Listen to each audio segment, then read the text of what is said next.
ఢిల్లీ పోలీసులమంటూ మచిలీపట్నంలోని ఓ వృద్ధురాలకి WhatsApp call చేసిన cyber నేరగాళ్లు 1,43,00,000 రూపాయలు కాజేశారు.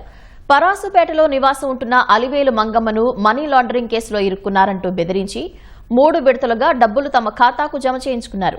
విషయం ఎవరికైనా చెబితే చంపేస్తారని బెదిరిస్తూ ఇంకా నగదు డిమాండ్ చేయడంతో బాధితురాలు భయపడి మచిలీపట్నం స్టేషన్లో ఫిర్యాదు చేశారు. కృష్ణా జిల్లా ఎస్పీ విద్యాసాగర్ నాయుడు పర్యవేక్షణలో కేసు నమోదు చేసి పోలీసులు దర్యాప్తు చేస్తున్నారు. తారీఖు టెలికాం వాళ్ళు ఫోన్ చేసి మీ పేరు మీద ఢిల్లీ పోలీస్ స్టేషన్ లో అరెస్ట్ వారెంట్ వచ్చింది, మీ మీద ఇష్యూ అయింది అని చెప్పారు.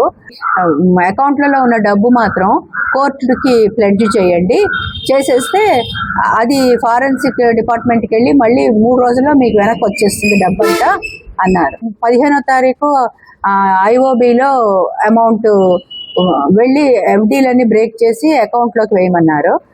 తర్వాత అకౌంట్ లో వేసాక ఎంత చెప్పమన్నారు. 1,05,00,000 అండి. 3 రోజుల తర్వాత బ్యాంక్ ఆఫ్ బరోడాలోంచి 20 లక్షలు ఇదే పద్ధతిలో ఆర్టీజీఎస్ చేయించుకున్నారు.